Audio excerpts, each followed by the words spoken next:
नमस्कार दोस्तों, मेरा नाम है जितेंद्र कुमार। स्वागत करता हूं आपका अपने YouTube चैनल सफ़ीदो क्राफ्ट में। तो आज का जो टॉपिक मैं लेके आया हूं काफ़ी ज़्यादा ज़रूरी है, खासकर बड़ी मशीन वालों के लिए। बड़ी मशीन वालों को अक्सर ये प्रॉब्लम देखने को मिलती है। तो आज का हम टॉपिक है जो उस पर हम बात करेंगे, जो आपका लेज़र ट्यूब है वो स्पार्क करने लग जाता है। लोगों ने एक हवा बना रखा है कि अगर आपका कटिंग सही नहीं हो रहा तो आपका अलाइनमेंट ही हिला हुआ है। नहीं, ऐसा ज़रूरी नहीं है। बहुत से और भी रीज़न हो सकते हैं। मैंने बहुत सारी वीडियो बनाई है जिनमें मैं बार बार डिस्कस करता रहता हूं। तो और भी कई सारे रीज़न हो सकते हैं जिनकी वजह से आपका जो मशीन है सही से कटिंग नहीं कर रहा। तो लेज़र का जो ट्यूब स्पार्क करता है वो भी एक रीज़न है इसमें, कि आपका उसकी वजह से जो मशीन है सही से कटिंग नहीं कर पाता। और उसका रीज़न ये होता है कि उसका आधा पावर तो आपका, या उसका कुछ पावर का एक जो परसेंटेज है उस स्पार्क में लीक हो जाता है। तो ट्यूब से वो जो ट्यूब तक पूरा पावर नहीं जा पाता, जिसकी वजह से वो आपका कटिंग में प्रॉब्लम करता है। उससे अलग ट्यूब का डैमेज होने का चांसेस भी रहता है।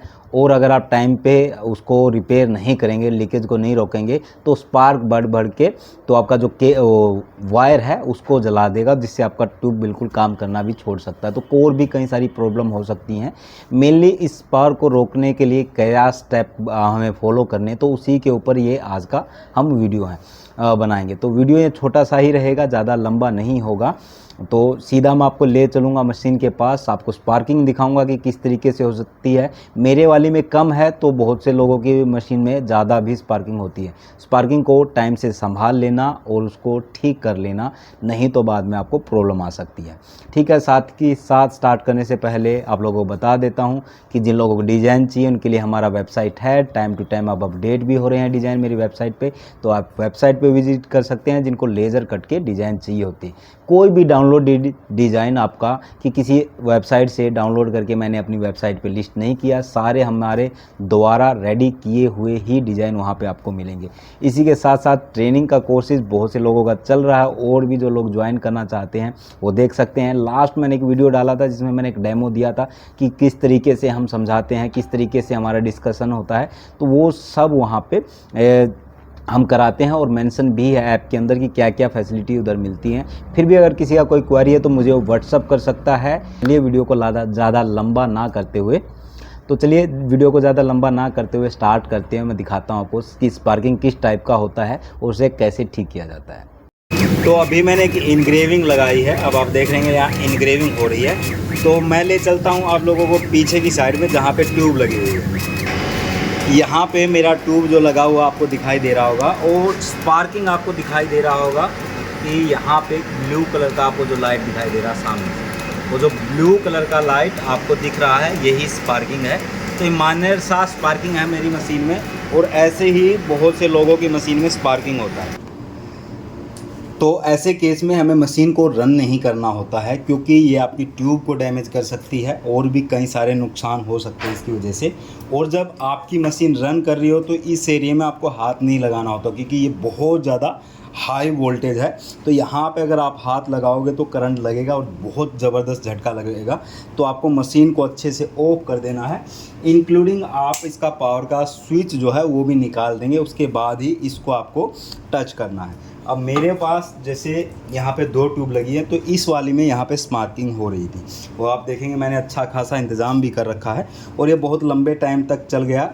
नॉर्मली ये मॉइस्चर की वजह से आता है, क्योंकि मॉइस्चर जब आपकी इसमें पीछे के एरिया में बनता है, और मेरी जिस जगह में हूँ मैं वहाँ पे मॉइस्चर बनता है, तो उसकी वजह से स्पार्किंग बार बार आपको देखने को मिल सकता है। ऐसे केस में स्पार्किंग को हमें रोकना पड़ेगा।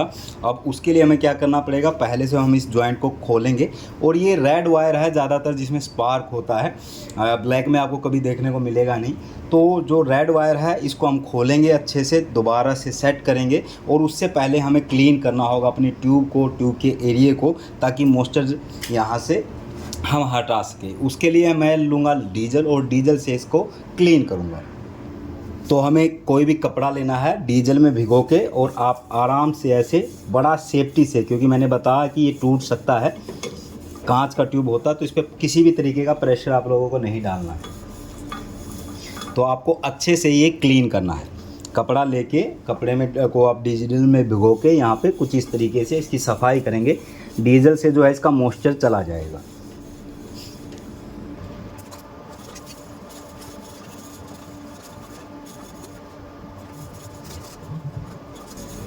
यहाँ पे कंजूसी करने की ज़रूरत नहीं है। डीजल से अच्छे से सॉफ्ट हैंड से आप उसको क्लीन करेंगे।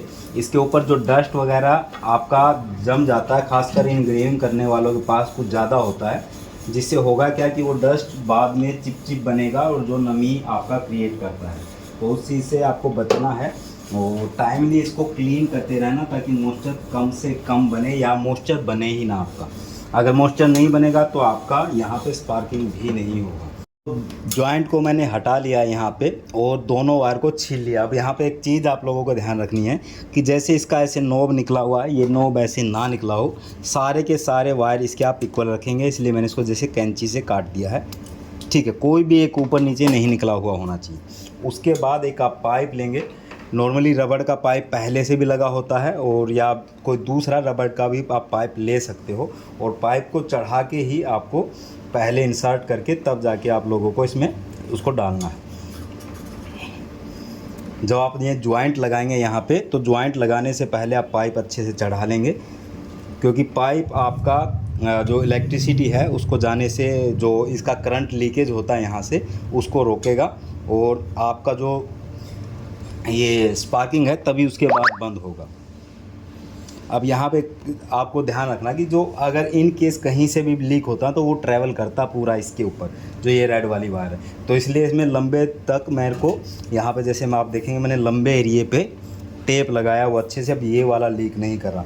इसको भी आप चेक कर सकते हो। अगर कहीं पे आपको बर्न मार्क मिलता है, कहीं से अगर आपको लगता है कि यहाँ से टेप जली हुई है, तो इसका मतलब वो लीकेज की वजह से आपका जला हुआ है। इस वाले पे कहीं नहीं है, इस वाले का अभी हम सोल्यूशन कर रहे हैं। तो आपको करना है इन दोनों को अच्छे से यहाँ पे ज्वाइंट।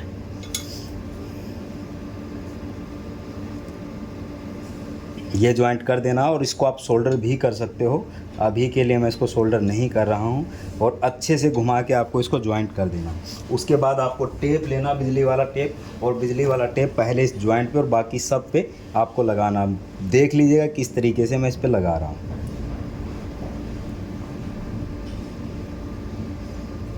मेन इसका जो रीज़न होता है मॉइस्चर होता है, मैंने बार बार बता चुका हूँ। तो मॉइस्चर से अगर आप इसे बचा के रखेंगे, मशीन को मॉइस्चर से दूर रखेंगे, तो आपका स्पार्किंग नहीं होगा। जब मैंने फर्स्ट टाइम मशीन लिया था, इंस्टॉलेशन करा था, उसके बाद से करीबन 1 साल बाद मेरा फर्स्ट स्पार्किंग आया था मशीन के अंदर। और ये रेगुलर है, किसी को भी आ सकता, कोई ऐसी बड़ी बात नहीं कि किसी को आएगा किसी को नहीं आएगा। बस आपको जो बेसिक सी बातें वो ध्यान में रखनी है। मॉइस्चर जहाँ पे होगा वहीं पे आपका आएगा। कई बार लोगों का जो पानी का पाइप है वो भी लीकेज कर जाता है, चढ़ा सकते हैं। और आपका टेप टाइटली हो, थोड़ा सा भी आपको उसमें एयर नहीं छोड़ना है। अच्छे से आप उस पर टाइट करेंगे,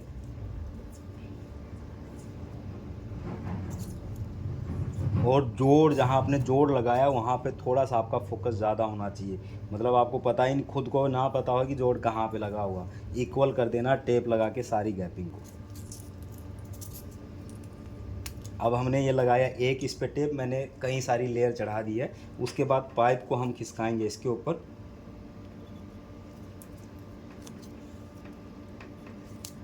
ठीक है, पाइप खिसकाने के बाद अगर इस तरीके का कोई आपका बचा हुआ टेप का पार्ट बचा हुआ तो इसको आप हटा देंगे, जितना हो सके ये ना हो। क्योंकि मैंने देखा कि स्पार्क जब लीक होता तो इसके ऊपर से भी ट्रैवल करके वो आपका बॉडी से टकराने लग जाता है। नॉर्मली होता है कि जितना जल्दी इसको मेटल अपने आसपास मिलता है तो उस पर बहुत जल्दी रिएक्ट करता है। तो अब आप देखेंगे मैंने इस साइड का ये सिरा थोड़ा सा दूरी से सिरे से मैं टेप स्टार्ट करूँगा।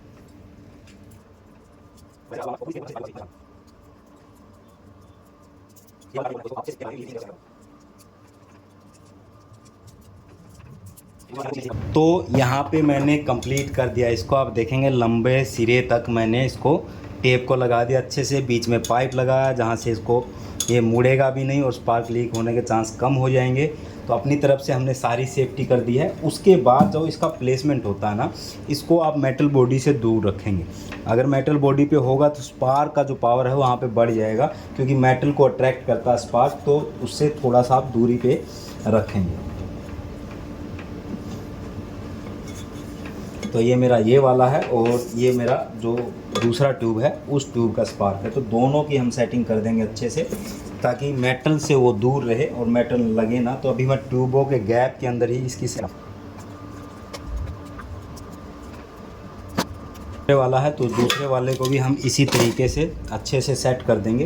ध्यान रखना कि मेटल बॉडी से आपको दूर रखना है, ठीक है। तो अब हमने इसका सेटिंग कर दिया है। आपने अगर ध्यान दिया हो तो मैंने पहले ट्यूब वगैरह को क्लीन किया था डीजल से, उसके बाद मैंने ये जो जॉइंट है ये लगाया है स्पार्किंग को रोकने के लिए। क्योंकि पहले जब मैंने क्लीन किया था तो उसके बाद डीजल का जो अगर कहीं पे ज़्यादा अप्लाई हुआ होगा तो डीजल यहाँ से आपका उड़ गया होगा, डीजल जल्दी आपका चला जाता, सूख जाता है। तो उसकी वजह से अगर कोई स्पार्किंग होता है तो कोई केस आपका नहीं होगा। इससे अलग आप एयर ब्लोअर की भी हेल्प ले सकते हैं कि एयर ब्लोअर से आप अगर लगाएंगे तो थोड़ा जो मॉइस्चर वगैरह है वो सब हट जाएगा।